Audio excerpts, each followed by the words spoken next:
Good afternoon, everyone, and thank you for joining us today. Today's training is going further with the Microsoft Excel, tables, formatting, and collaboration. Now, before we get started, I do want to go over the controls that you have available to you today. Since this is a live event, you have the option you can actually pause or rewind the live stream if you need to. So if you need to step out of the room for a moment and you don't want to miss any information, just pause it and resume when you come back. If you need to, you can turn on or off live captions for yourself. And if you have a question at any point throughout today's training, please post it into the Q&A. Keep in mind throughout today's event that there is anywhere between a 15 to 20-second delay between when I am saying something and when you hear it. Please be specific in your questions to help me out on my end just because of that time gap. Today's training is being recorded. Your organization will communicate out where to go to be able to view this recording. My name is Kim. I will be your trainer for today. I also have with me my coworker Bailey, who will be moderating the Q&A and answering all of your questions. So here's today's agenda. Today, we're going to be taking Excel a little bit further. This session is meant to be an intermediate course where we will go further learning to format spreadsheets and work with data. Excel learns your patterns, organizing your data to save you time. Easily create tables in your spreadsheets and use modern functions. With new charts and graphs, Excel helps you present your data in compelling ways. Easily create forecasts to predict trends with just a click. And you can share your workbook with others and always work on the latest version for real-time collaboration to help get work done faster. All right, now for those who have not gone ahead and opened up today's workbook, I would like you to go ahead and do that. I did put the link into the Q&A, but alternatively, you can type this link here into a browser, and it will bring you to the workbook. Once you have the workbook open, you need to go to File, Save As, and download a copy. So I'll give you all a few minutes to go ahead and get that open and downloaded.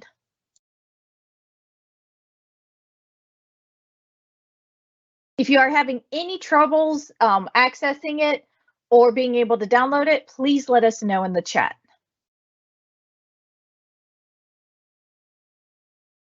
I'll give you about 2 or so minutes.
I'm not seeing anyone posting questions that they're having issues opening it. So I'll give you all about 1 more minute for those who joined late to go to the website that I have up top and download a copy of today's workbook.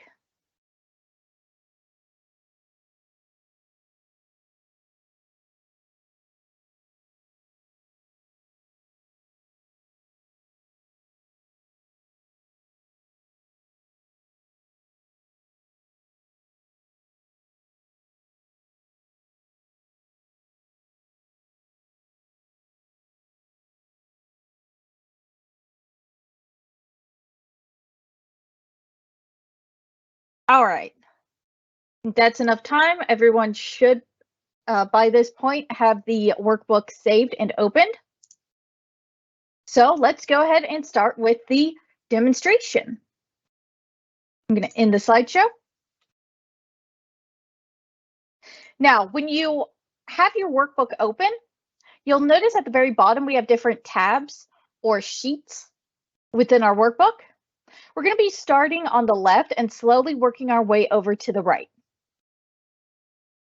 So the first tab that we want to go to is formatting. I'll zoom in a little bit for us. Now, whenever you create a new workbook or a new blank sheet, all of the cells are going to default to being what's called general formatting. And what this just means is that there's no specific set format for the cell or group of cells. You'll see in the table that I have here that I have general, which is what we start off on, and then I have fractions, percentage, time, long and short date, accounting, currency, and number. What each of these are is these are the other types of formatting that you can change a cell or group of cells to. If you just click on the cell or the group of cells that you want to format, select them, and then under the Home tab in our ribbon, about halfway through, you'll see a numbers section. You'll see right now it says General, and this is letting us know that the cells that we have selected or that I've selected, their format is general. It has no specific format. But from the drop down, I can decide what I want to change the format to for these select cells. So maybe I want to keep these as dates or as time. Because if I keep them as general, let's say I just want to do like 2/3. I'm writing a recipe, so I'm wanting to do 2/3. It's going to change it to February 3rd, which is not what I want. I'm not talking about February 3rd. I'm talking about 2/3 a cup.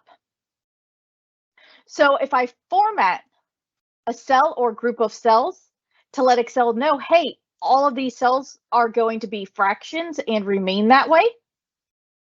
Now, if I put in 2/3, it's going to keep. If I put in 7/4, it will change it to a proper fraction. So it will change it to 1 3/4. But everything that I put in is going to change to a fraction.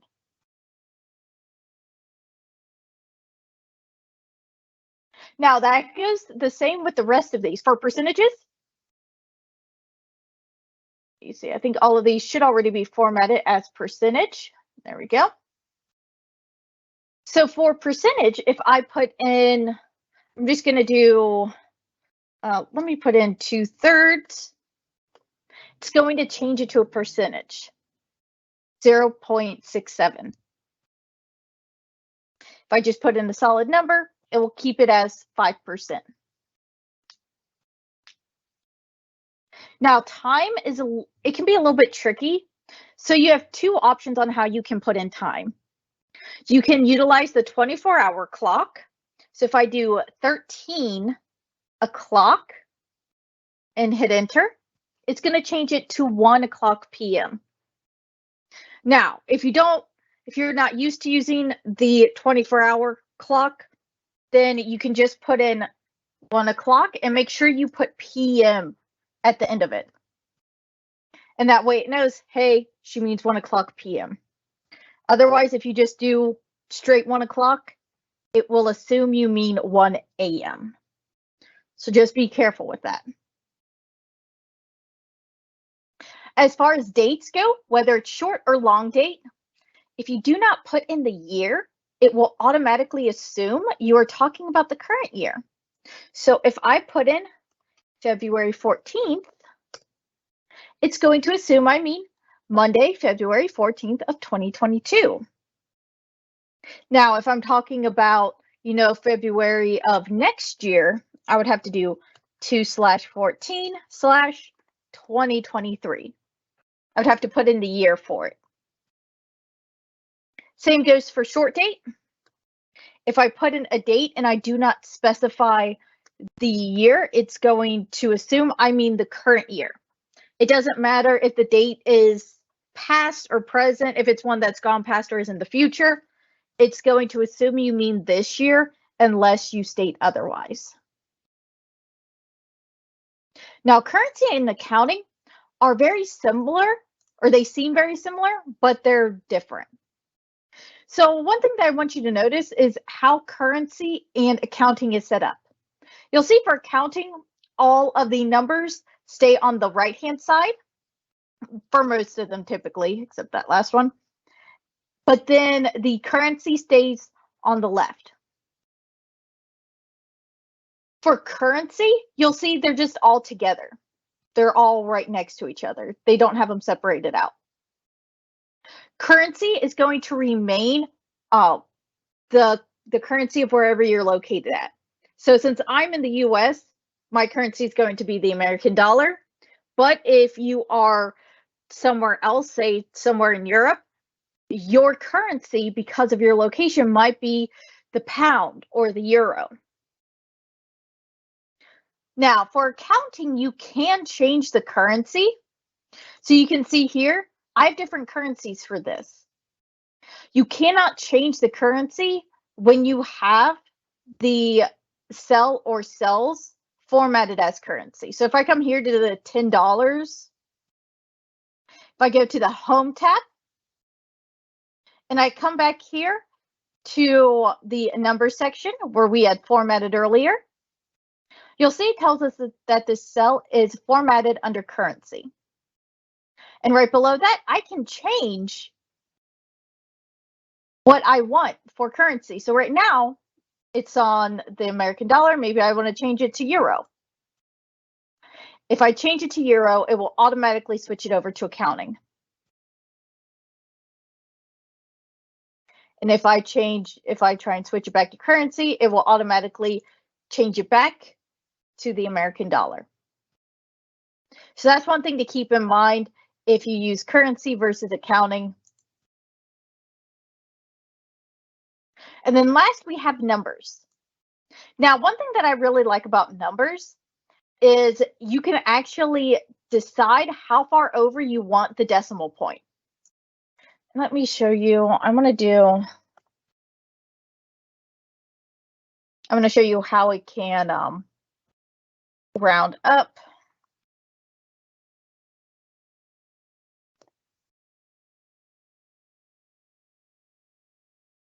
All right. So I'm going to select the cells that I want, and then back up at our ribbon under the Home tab.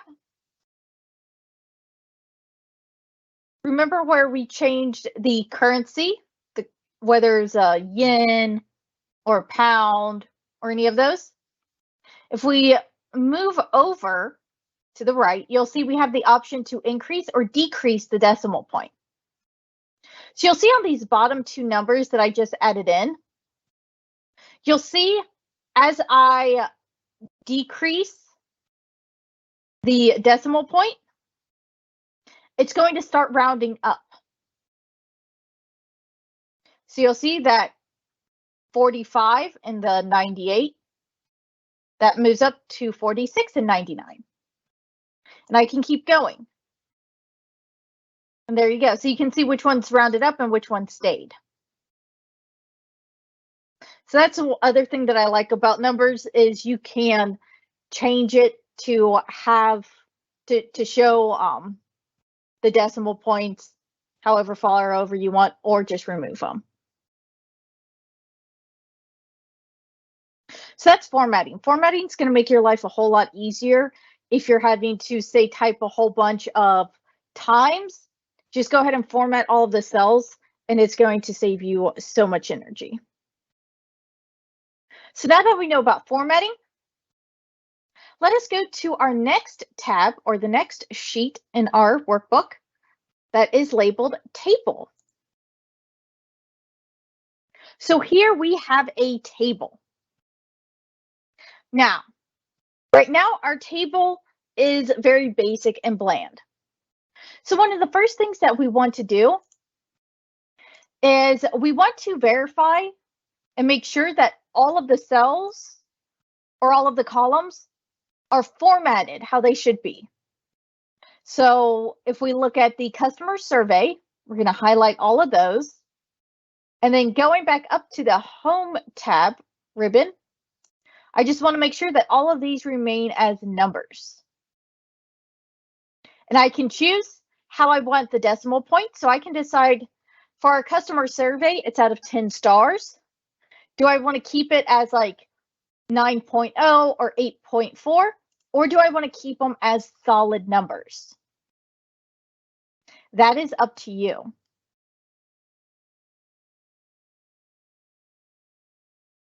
You can see for budget, it's right now it's in accounting. It's formatted as accounting, but maybe we want to change this to currency. And I can actually remove and make everything round number.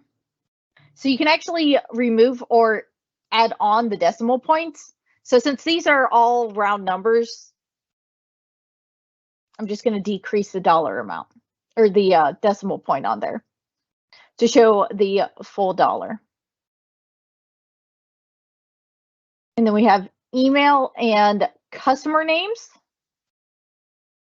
We're going to make sure those are formatted as text.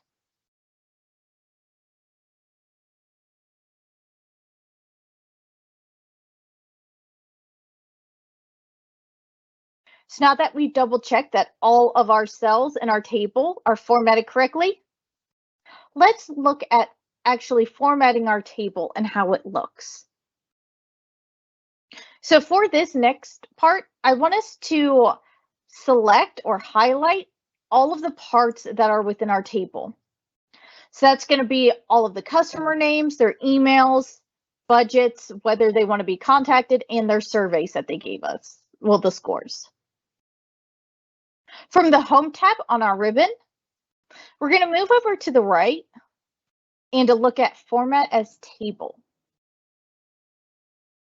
When we select Format as Table, it will actually give us different options on how we want to make our table look.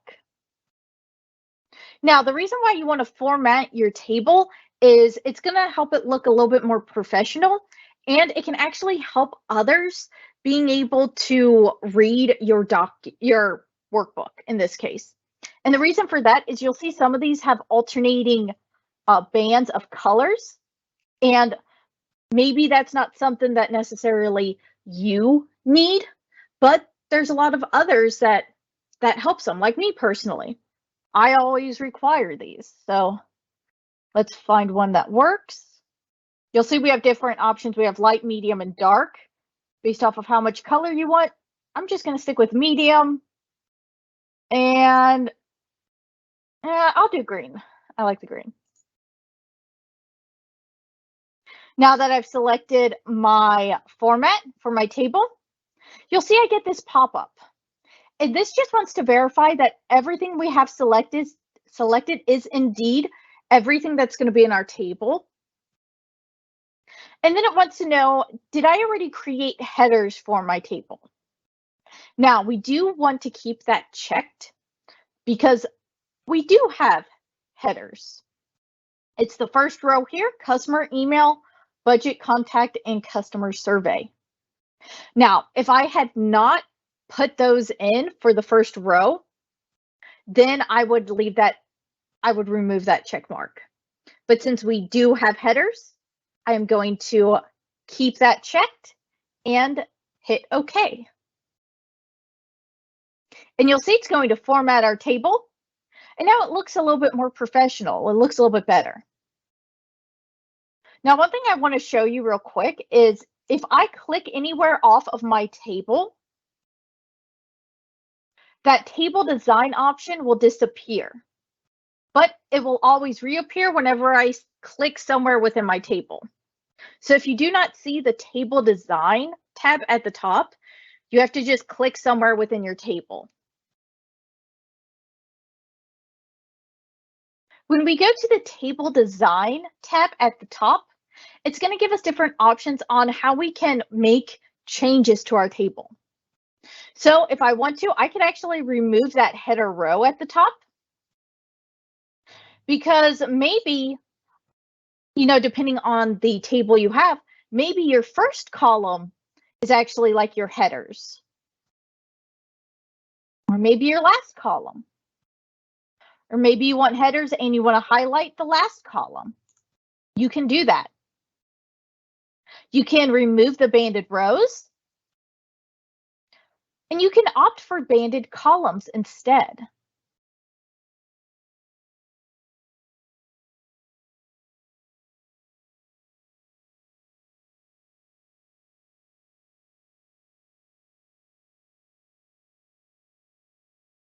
Now, I can decide if I want to keep the filter button at the top of each of my columns. So you'll see that little drop-down arrow. That's for filtering that specific column. You can decide to have that or remove it. It's just based on personal preference. And then if I decide I don't like the style that I actually chose, I can look through all the other styles. And what I like is I can actually hover above them to see what they look like before I choose them.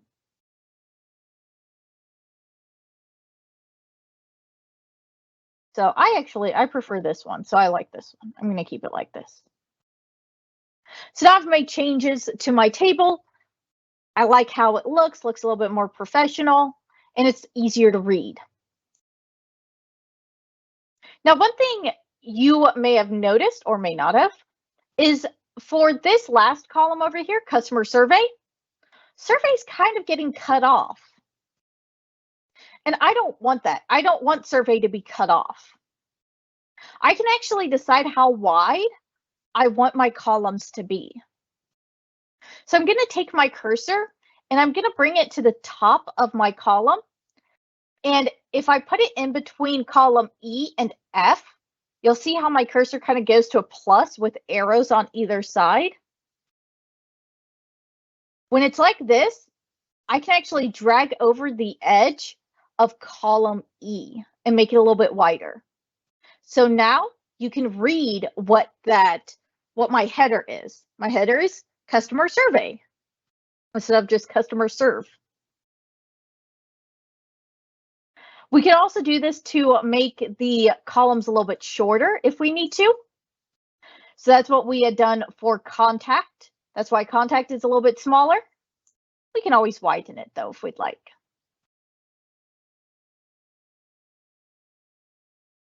I'm going to jump back to the Home tab.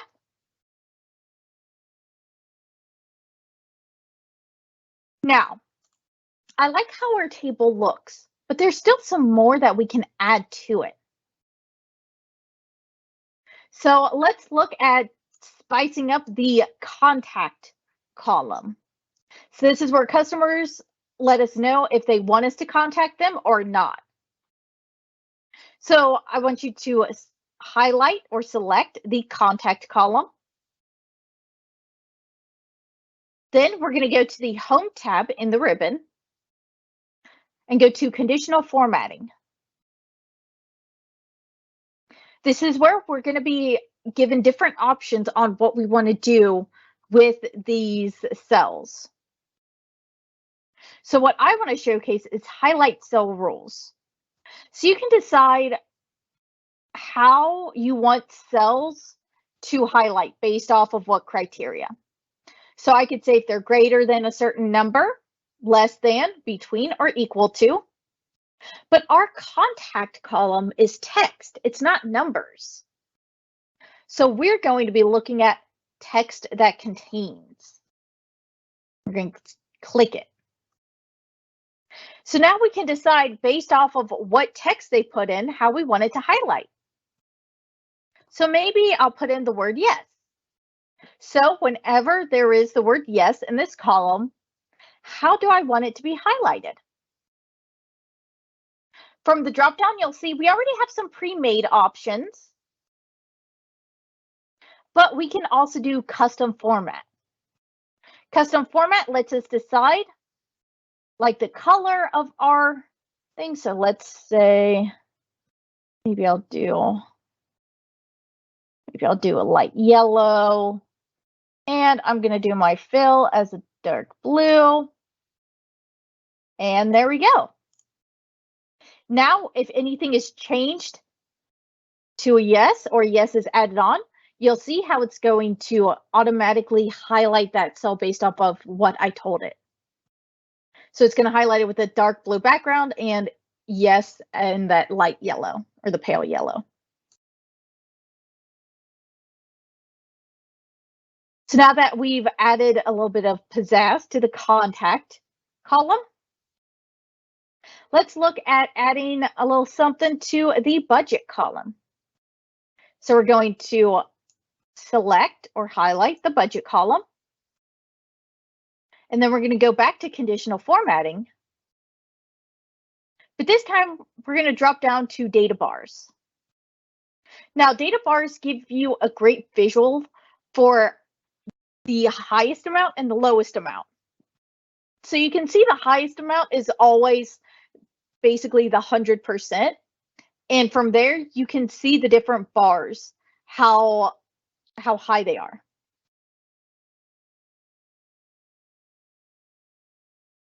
You'll see we do have different color options. This one's solid, while this one's gradient. I kind of like this one. So maybe I can keep that. If you don't like the data bars, we also have color scales. So for the color scales, we have several different options. The first option is green, yellow, red, with the highest number being green, the lowest red, and all the other colors are going to be some shade in between. This is also a nice visual to be able to see the highest and lowest. We also have that reversed where the highest number is red and the lowest is green. This is great if you're looking at debt. So the highest debt would be red, lowest would be green. We have other color combinations and the reversals, such as green, white, and red, white, green, blue, white, and red, white, blue, white to red to white, green to white to green, green to yellow, and yellow to green. Now, maybe me, I like the data bars, so I'm going to choose data bars. So there we go. Makes it easier. Now, last, let's add a little pizzazz to our customer survey. So we're going to select our customer survey column. We're going to go back to the conditional formatting. And this time I want to focus on the icons. So you can decide if you want the types of icons that you want to show up. You'll see some only have like 3 icons, while some will have up to 4. Now, right now, I'm not really sure what the rules are for the icons, how they show up. So I'm going to select at the bottom where it says more rules, because this is going to give us a little bit more control on the rules that we're setting for the customer survey column. So we're going to select more rules, and you'll see we get this pop-up. Now, first, we need to choose the icon style. So the default is the 3 circles here in red, yellow, and green, but maybe I don't want that. Let's scroll down. You know, maybe I want the stars, or the stars really aren't a lot. Maybe I want circles. I want the circles. Now, you can see that this is the default rule that they have for the circle icons, and it's based off of percentage. Now, I don't want a percentage. I'm going to do it based off of the actual numbers. So I'm going to change type here to number for all of them. So let's say for the full circle, that is if they give us a 10 out of 10. Maybe we get this quarter, this circle with a quarter missing, if they give us an 8 or a 9. We'll get half a circle if they give us a 6 or 7.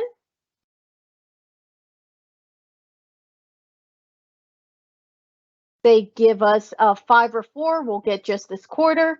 And anything below 4, we'll get a 0. We're going to select OK. And there we go. Now, with those new rules that we set, I can easily see, hey, we got a 10 right here and a 10 right here. We can see we don't have any super low. We don't have any empty circles, which is good, but we still have the quarter here, which is a 5, which isn't great. You can see the halves here, a 6 and a 7.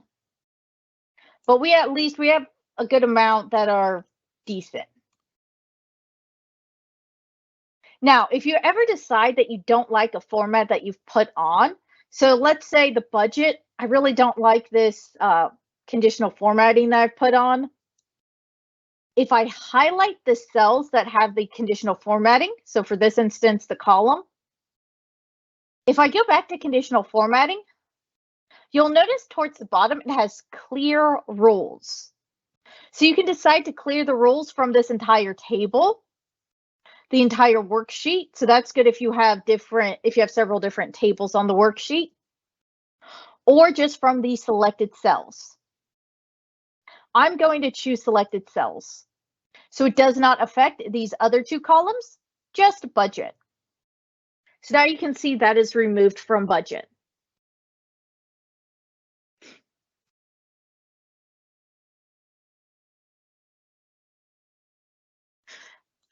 Now that we have this, I'm going to decide how I want to filter my table.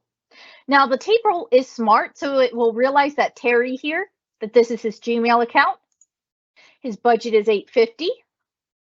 He does not want to be contacted, but he did give us an 9 out of 10. Now, if I decide how I want to sort these, I can choose, and the options are going to be different based off of what is in that column. So this column is all numbers.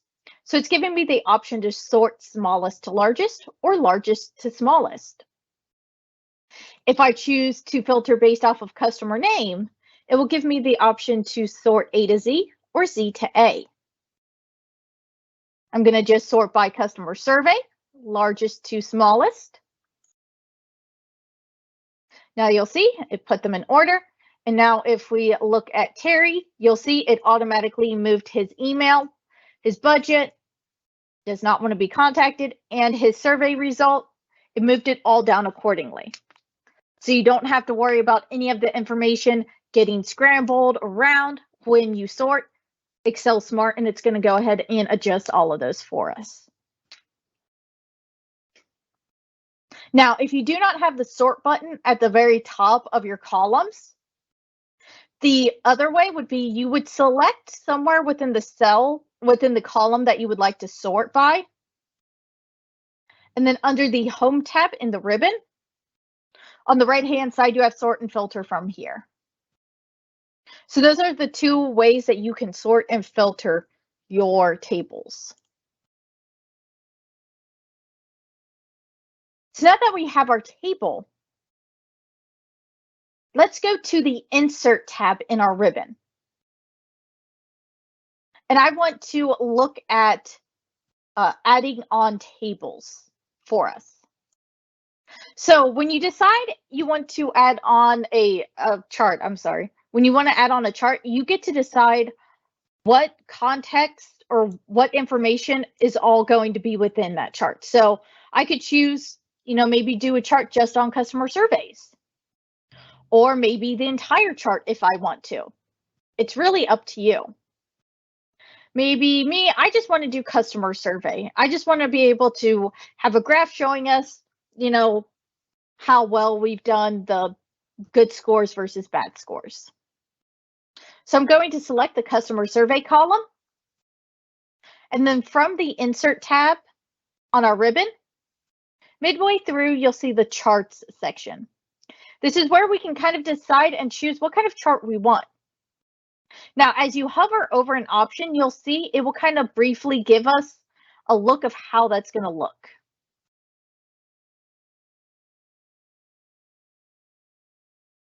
So I can come through here, see if there's any that I like.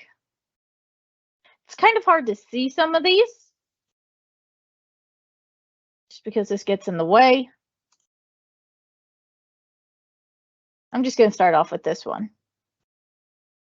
All right. Now, once you've chosen your chart style, whenever you click on your chart, you'll notice you get the chart design tab at the top.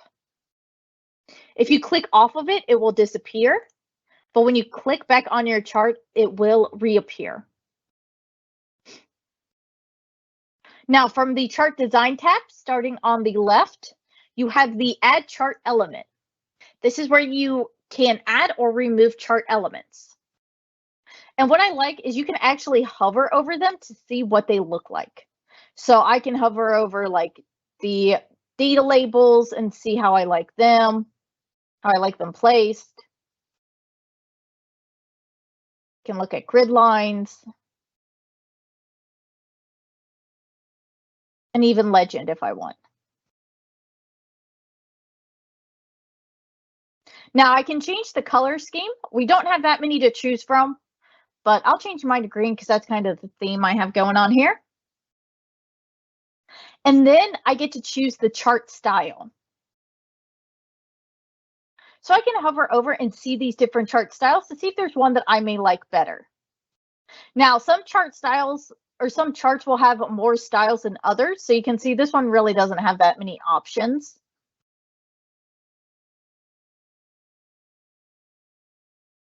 Now, if I decide that I don't like this chart type, I can go ahead and change it.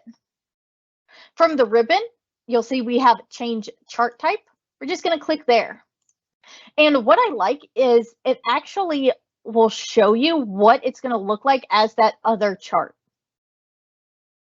So I really like being able to come through here and see what that's going to look like.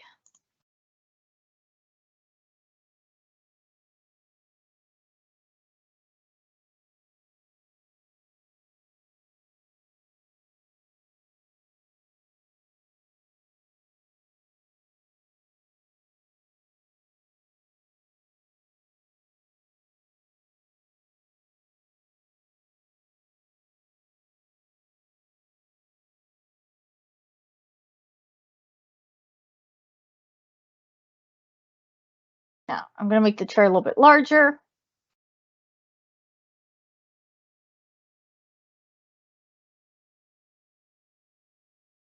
I can decide if I want to add or remove anything.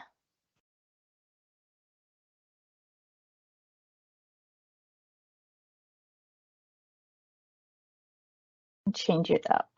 Let's add on.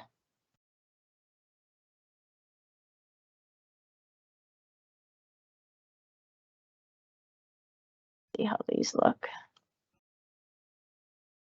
If you ever want to change the data, if you don't like the data that you've selected, you can also change the data selected from the ribbon where it says select data. And this is where you can choose. So you can see we have customer survey. So that shows us that this is the column that we've chosen, and you can edit it. So you'll see there's that, and then I can decide what I want to add to it. So maybe I want to change, just do that, leave off the 5. I can.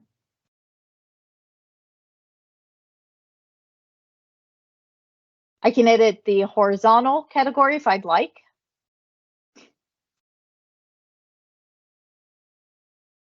I'm not going to. I'm going to hit OK. So now it removed that 5 from the bottom.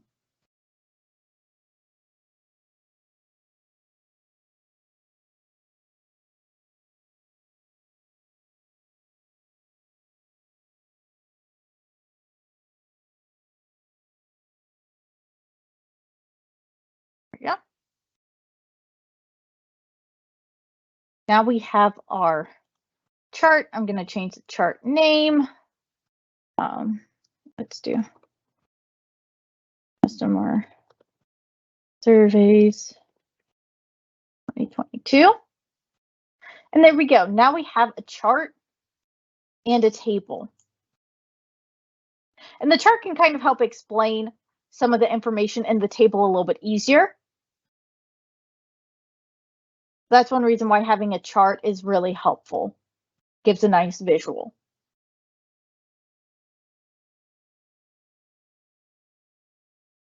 Now, I want to check, if there are any questions we need to answer. It looks like Bailey got it. Thank you. All right. So now that we know how to create our table and our chart, let's move on to the next tab or the next sheet labeled data validation. So data validation, as you can see here, is to restrict the type of data or the values that users enter into a cell. So here I have a table for us. We have the employee IDs, the dates for when they signed in, their name, and their start time.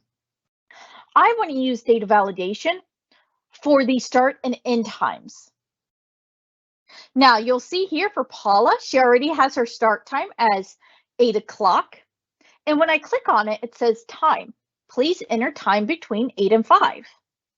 And that's because there's already data validation on Paula's, on her row here.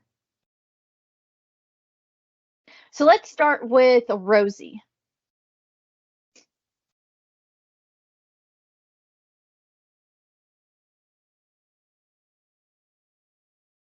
So for Rosie, if I select the cells that I want this to affect,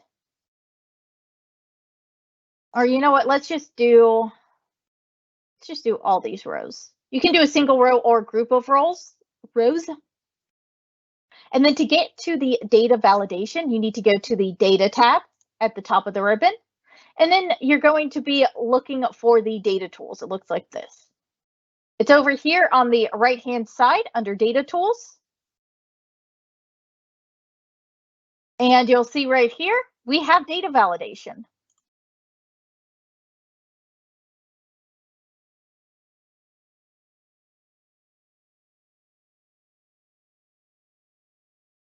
You should get this pop-up for data validation. And it first wants to ask you, what kind of data are you looking to restrict in these cells? So you can say whole numbers, decimals, list, date, or for us, it's going to be time, because this is going to be where our employees are putting in their start and end time. So I can say I want the time to be between, and I get to decide my start and end time. So our start time is at 8 o'clock, but I will let them enter in, let's say, a few minutes early. So I'll do 7, let's do 55. So they can clock in at 7:55. Now, end time is going to be 5 o'clock, but we want to give them leeway just in case if they're working over a little bit. So I'll give them 10 minutes over, and I'll do 5 o'clock, 10 p.m. Now, we're not going to hit OK just yet because we have these 2 other tabs at the top. For input message, this is what you get to decide pops up whenever they hover over the tab or over the cell. So that little block that comes up, we get to give it a time. So we can just say, do time card. We can input a message. Put in start and end time. Now, the next tab that we have is error. So this would be what would pop up if, say, they put in a time that's not within our restricted time. So if they tried to put in 6 o'clock, like 6 a.m., what do we want to pop up? Now we get to choose the style of alert. We have the stop, warning, and information. You can see that actually changes how it looks. So maybe we'll do information. And maybe for title, we'll put wrong time entered. Time must be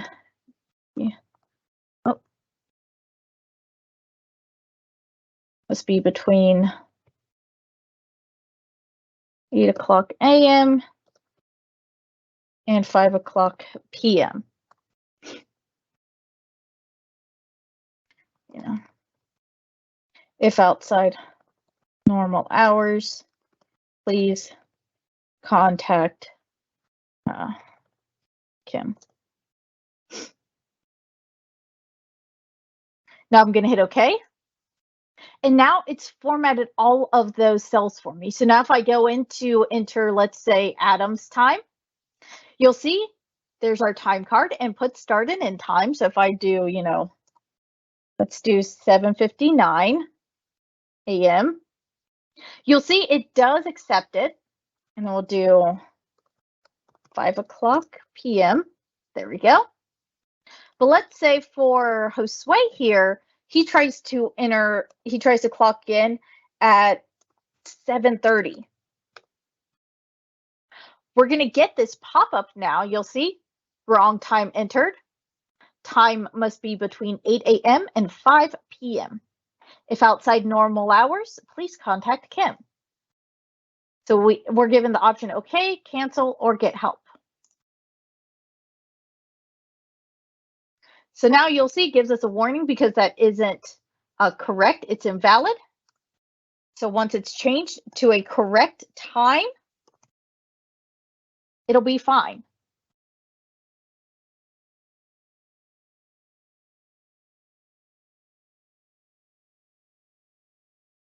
So that's how you can use data validation.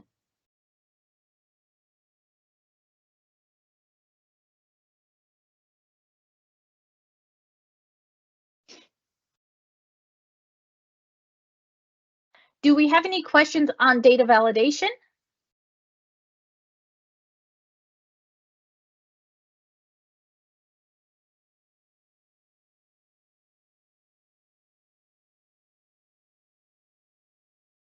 Let's see.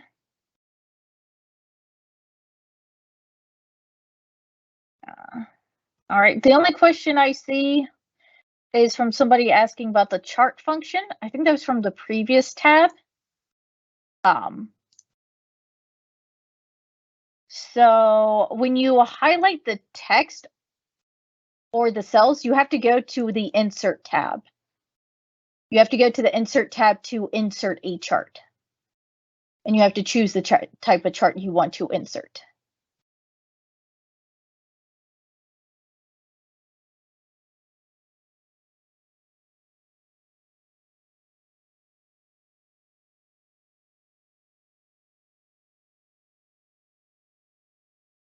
That answer your question?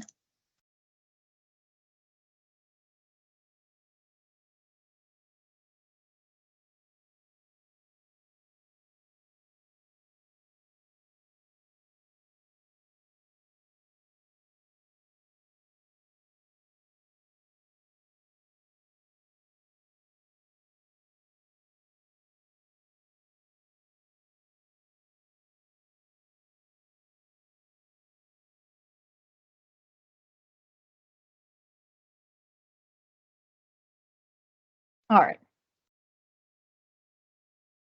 So now that we have our data validation covered, let's look at sharing this out with others, say colleagues, or maybe even some of our customers. One of the first things you want to do before you do anything else is go to the Review tab at the top and go to Check Accessibility. Now, if you ever forget where it is, use the search bar at the top. I use this 99% of the time because I always forget where stuff is located in the ribbon. So just start typing in accessibility, and it'll bring it up in the list. Now, what accessibility checker does is it's going to check the entire workbook, all of the sheets in there, to make sure that there are no issues. You can see I do have an issue. I have missing alternative text. It tells me it's chart 1 on the table tab. If I actually click it, it's going to highlight exactly what it's referring to, what it's talking about. So it's this chart. And it even tells me below why I need to fix it. So alternative text for images and other objects is very important for people who cannot see the screen. Screen readers read alternative text aloud. So it's the only information many have about the image. Now you'll see on the chart 1 table, we actually have a drop down. What this drop down does is it gives us recommended actions to fix this error.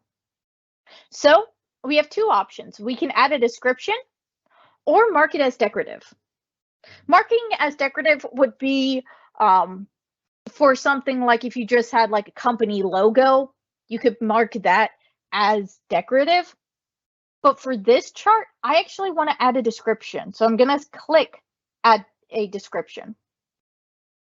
And then it's going to give us this pop-up for the alternative text. So now I'm going to put in, I'll say charts showing customer surveys for 2022. I'll put in 3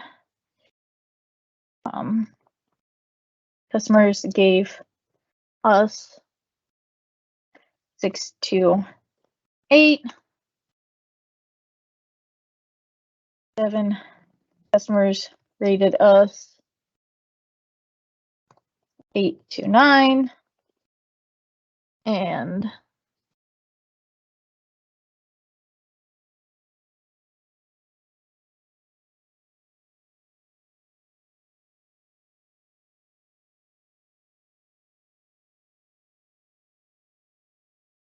oh yeah, we got 10. I'll do and 2 gave us full 10s. Or I can always mark it as decorative.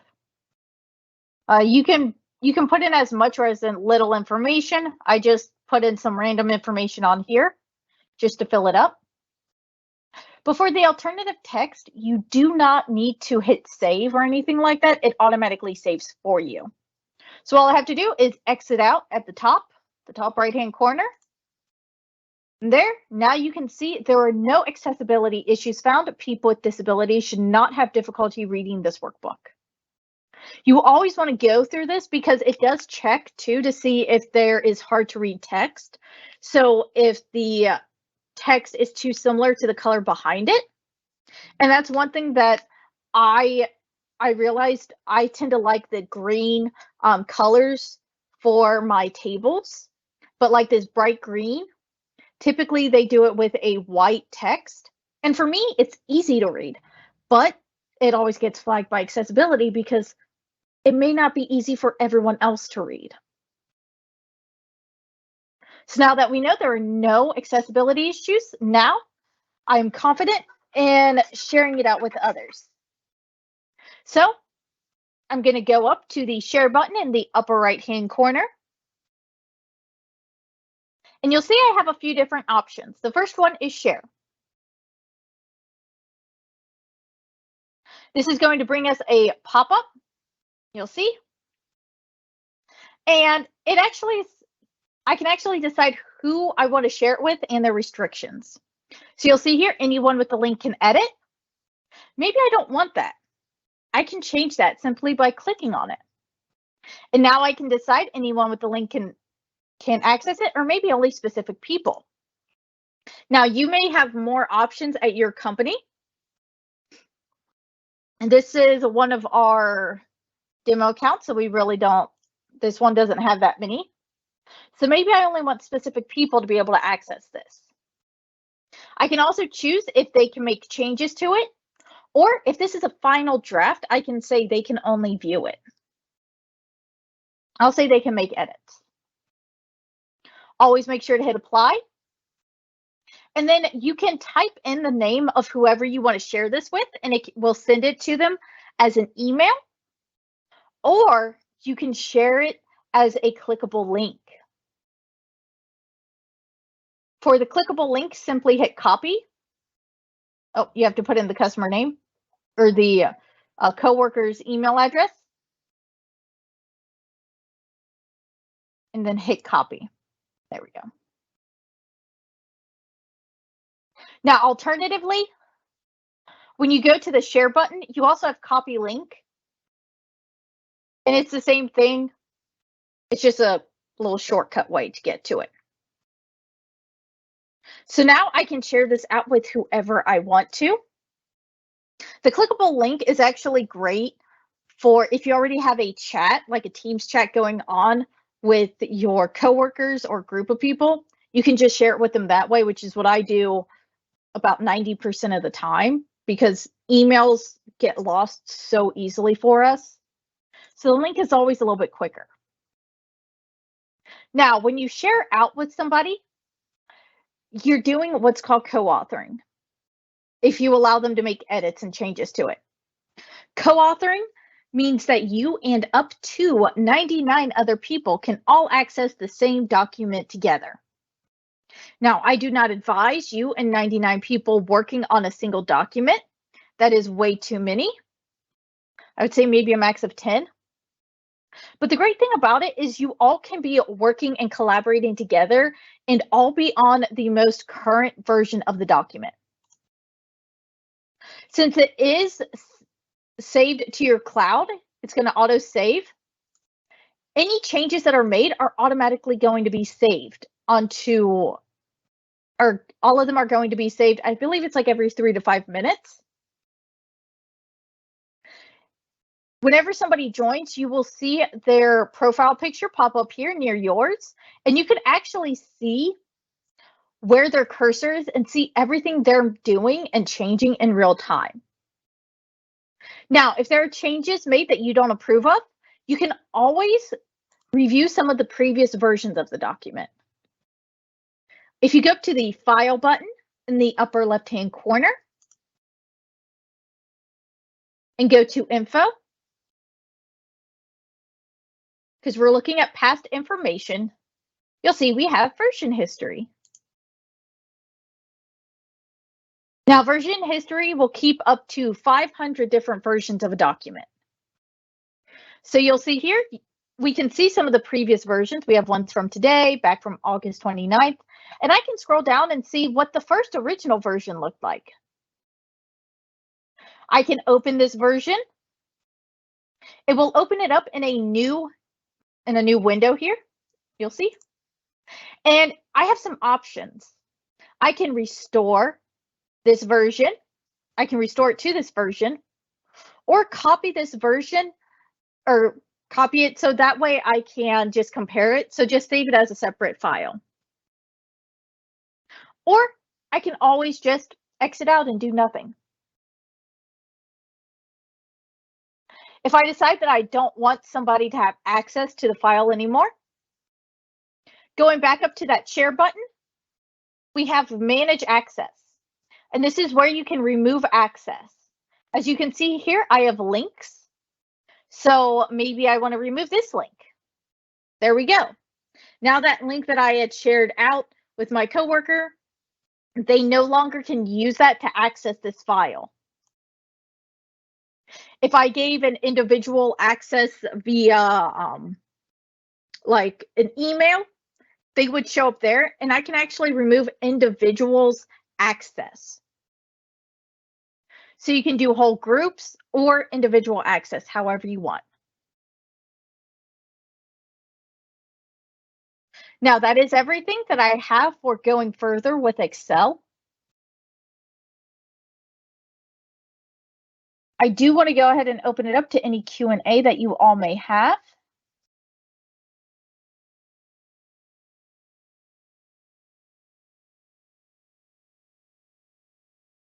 We will be posting into the chat a link to a survey. It is completely optional, but it helps me out on my end. It is 3 questions, just asking how you enjoyed today's training, how you enjoyed the material, and how you enjoyed Bailey and I as your trainers. If you thought we did a wonderful job, we would love to see 10 stars. But if you have any comments, questions, or concerns, please let us know in the comment section of the survey. I also want to point out that the very last tab in our workbook is links. So we do have general Excel support, keyboard shortcuts, and information on protection and security. If there are no more questions, you are free to leave. But Bailey and I will stay on for a few more minutes just for those last minute questions that come through. I want to thank everyone once again for joining us today. I hope you all had fun, and I hope you all learned something new. And I hope to see you in future trainings.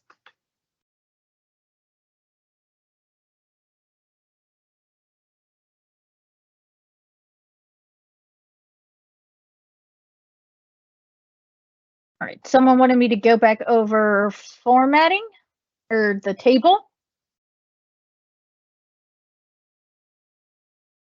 So I think somebody was asking about the contact column, how I got it to be blue. What I did was I highlighted the cells that I wanted. So I highlighted my contact column. And then under the Home tab in our ribbon, we went to conditional formatting and we did highlight cell rules. So we're telling Excel, hey, highlight the cells if they have this requirement. Now you'll see we have greater than, less than, or between, but that's not what we need because the contact isn't numbers, it's text. It's yes, no, or didn't answer. So we're going to look at text that contains. And now we get to decide what text we're looking to format. So we did yes, we could also do no. And we get to decide how we want that to be highlighted. We have some pre-made ones that we can look through, or we can custom it. This is where I went and I custom formatted. So I chose the dark blue with the yellow text. Maybe I want to switch it around for the no. I want to do a light yellow and do a blue and hit OK. So now you'll see anytime something's changed to yes or to no, it's automatically going to change and filter it.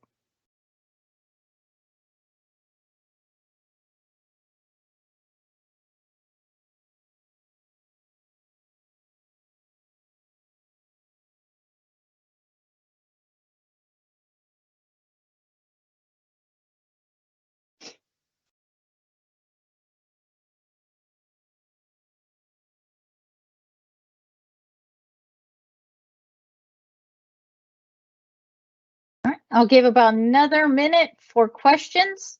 And if none come in, we'll go ahead and end today's training.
All right, no more questions are coming through, and it is past the hour.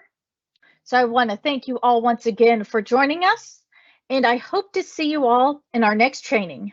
Have a fantastic rest of your day, everyone. Goodbye.